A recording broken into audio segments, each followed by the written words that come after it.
भरत जी अयोध्या में कह रहे थे कि मैं कैकेयी को मां नहीं मानता। बोलो भाई, कहा उन्होंने कि नहीं कहा? मैं मां नहीं मानता हूं। अब भरत जी कह रहे हैं इस बात को मैं मां नहीं मानता हूं, लेकिन कैकेयी मां है। बोलो है मां कि नहीं? लेकिन भरत जी कह रहे हैं मैं मां नहीं मानता हूं और मैं मां कहूंगा नहीं।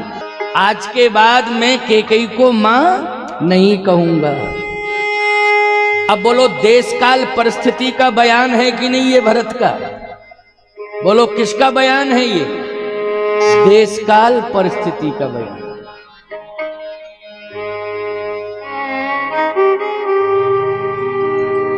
जो पे कुरुचि रही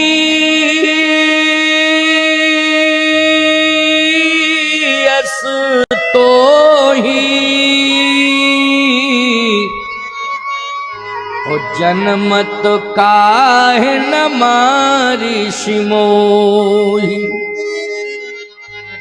पेड़ काटते पलव सींचा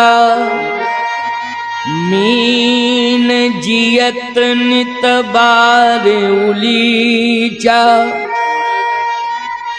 कैकेयी कत जन्मी जग माझा। भरत जी ने कहा पहली बात तो यह है कि तेरा जन्म नहीं होना चाहिए था, और जन्म यदि हो ही गया था तो तुझे बांझ होना चाहिए था। मेरा जन्म तेरे उदर से नहीं होना चाहिए था।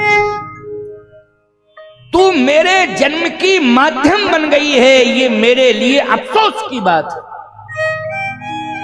ये भरत जी कह रहे हैं। बोलो, देश काल परिस्थिति का बयान है ये कि नहीं?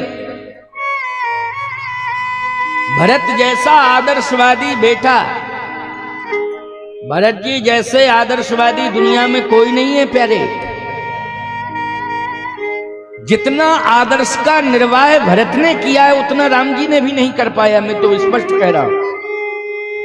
लेकिन आज ऐसी परिस्थिति पैदा हो गई भरत जी के सामने कि उनको बोलना पड़ा।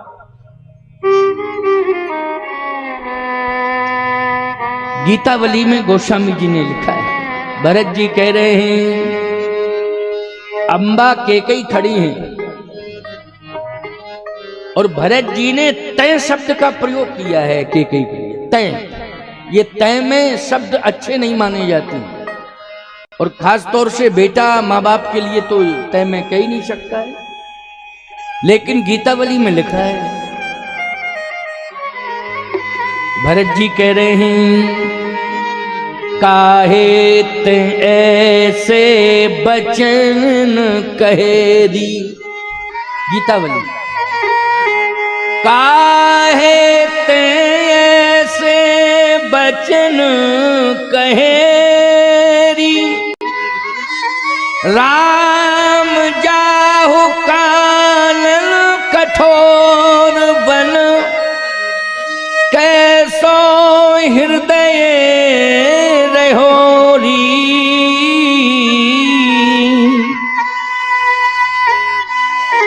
काहे तने से बचन कहेरी। तेरा हृदय कठोर है, इस प्रकार के वचन तूने क्यों कहे कि राम तुम बन जाओ, राम बन जाओ, बन जाओ। तेरा हृदय कठोर है, इसलिए तेरे कठोर हृदय को मैं स्वीकार नहीं करूंगा। और तेरी जवान गल जानी चाहिए थी।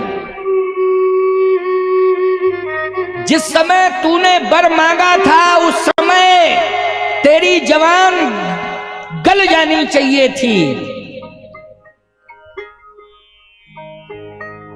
और तेरे मुंह में कीड़ा पड़ जाने चाहिए थे। वर मांगत मन भई न पीड़ा। वर मांगत मन भई न पीड़ा।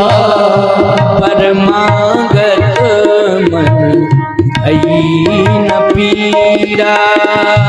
परमागत मन भई न पीरा।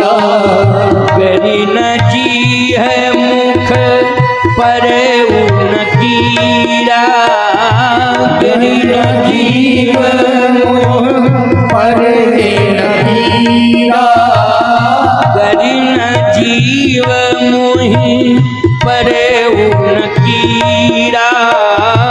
करी न जीव मोहि पर न पीरा।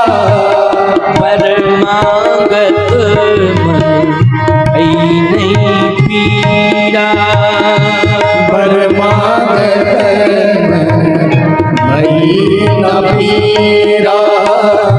करी न जी है मुख पर कीरा। तेरे मुंह में कीड़ा क्यों नहीं पड़ गए? तेरी जवान गल क्यों नहीं गई? और तू मर क्यों नहीं? तुझे मर जाना चाहिए था, जिंदा नहीं रहना चाहिए था। बोलो कौन बोल रहे हैं? ये भरत जी। लेकिन देश काल परिस्थिति पर हमें विचार करना चाहिए। भरत ने धैर्य खो दिया है, अधीर हो गए हैं, वो अति व्यथित हो गए हैं। इसलिए अति व्यथित होने के कारण सामान्य शिष्टाचार भूल गए। जब व्यक्ति अति व्यथित हो जाता है तो सामान्य शिष्टाचार का निर्वहन नहीं कर पाता है। तो ये कंडीशन, ये अति व्यथित अवस्था का बयान है। वो आनंद रामायण में अति भावुक होने वाला बयान है। आनंद रामायण के भाष्यकार ने जो लिखा है कि भरत और शत्रुघ्न कैकेयी मां के पुत्र हैं, ये अति भावुक हो गए हैं। क्या हो गए हैं? अति भावुक हो गए। और उन्होंने एक बात आपको बतावें, उन्होंने, मैं उनका स्वागत इसलिए कर रहा हूं आनंद रामायण के भाष्यकार का, क्योंकि उन्होंने सगे और सौतेले का भेद समाप्त कर दिया। क्यों भाई? ये भी माना जाएगा ना, सगे और सौतेले का भेद समाप्त कर दिया है। बोलो कर दिया कि नहीं? और दूसरा भाव ये है इसमें, क्या कि वस्तुता कौशल्या हो, चाहे कैकेयी हो, चाहे सुमित्रा जी हो, इन्होंने जन्म नहीं दिया है। ये तो केवल माध्यम है। ये चारों भाई यज्ञ के प्रसाद से हुए हैं, खीर से हुए हैं। बोलो भाई किससे हुए हैं चारों भाई? जल्दी बोलो।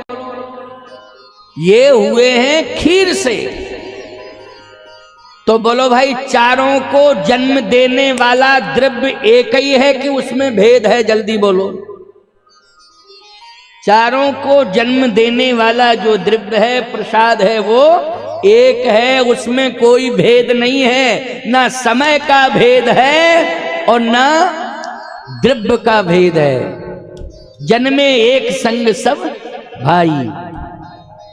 इसलिए इस नाते राम लक्ष्मण भरत शत्रुघ्न, बोलो खीर के प्रसाद के नाते, बोलो चारों सगे भाई हैं कि नहीं हैं? जल्दी बोलो।